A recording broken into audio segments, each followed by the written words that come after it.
আমাদের শুধু একটাই দাবি, আমাদের 2022 সনে STGT যত কিন্নারা আছে সবাইকে যাতে একসঙ্গে নিয়োগ করা হয়। আমরা দীর্ঘ 8 মাস ধরে এই নিয়ে বারবার সবার কাছে আসি। মাননীয় মুখ্যমন্ত্রীর কাছে আমাদের নতমস্তক হয়ে একটাই আবেদন, যাতে আমাদের সবাইকে নিয়োগ করা হয়। English. Daktwi. Start. Okay. Thank you, media friends. Today you given me privilege in this hot time also. Actually today we came here to meet with higher education director.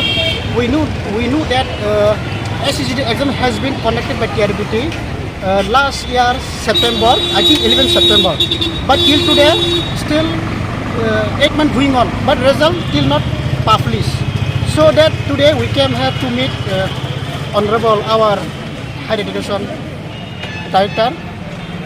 We know that we are not only result. We know that as per at a report there are 5,304 vacant posts.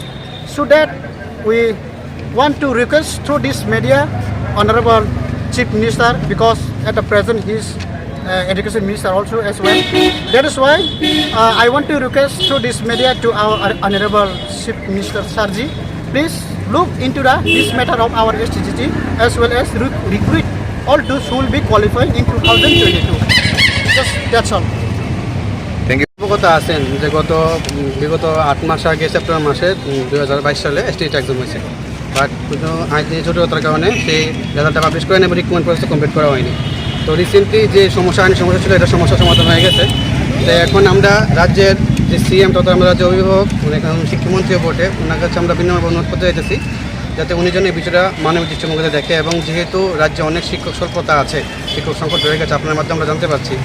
তো উনি যাতে বিষয়টা দেখে এবং 2022 সালে যারা উত্তীর্ণ হয়েছে সকলে যাতে নিয়োগ করে, কেউ যাতে বঞ্চিত না করে। আমরা আগে সরকারের কাছে আশাবাদী আসছিলাম, এখন আশাবাদী আছে সরকার এটা মানবিক দৃষ্টিভঙ্গিতে দেখবে, এবং মুখ্যমন্ত্রীর কাছে আমি বিনম্র সহকারে আবেদন করছি যে উনি যেন বিষয়টা দেখে এবং সবাইকে অতিরিক্ত নিয়োগ করে এবং নিয়োগ প্রক্রিয়া অতিরিক্ত সম্পন্ন করে।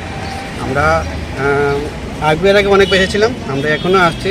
আমরা যতদিন পর্যন্ত এই সমস্যার সমাধান না হয় আমরা অনবরত এসে যাবে এবং রিকোয়েস্ট করা যাবে গভর্নমেন্টকে যাতে উনি অতি সত্ত্বই যে প্রচেষ্টা আছে সেই প্রচেষ্টা কমপ্লিট করে এবং যে সমস্যাটা আছে শিক্ষক সংকটটা সেটা যাতে অতি সত্ত্বর নিরসন করে। আজকে আমরা দপ্তরের অধিকর্তা আছে স্যার, ওনার সাথে মিট করবো, ওনার সাথে ডেপুটেশন নিয়ে করবো, যাতে একটা মেমোরেন্ডাম সাবমিট করবো যাতে উনি বিষয়টা দেখে এবং CM স্যারের সাথে মিট করে। উনি একজন বেচেতম মানুষ, CM স্যারও বটে, বাট ওনার সময় সবসময় মিট করা পসিবল না। তার দ্বারা আপনার দ্বারা ওনার কাছে আবেদন করছে উনি যাতে বিষয়টা কাইন্ডলি দেখে আমাদের বিষয়টা, এবং সবাইকে মানে যে গুরুত্বপূর্ণ যে আমরা বিষয়টা একজন যে আমরা ঝুলে আছি অনেক দিন ধরে আমরা বিষয়টা ঝুলে আছি, এটা দেখে আপনার কাছে এতটুকু রিকোয়েস্ট।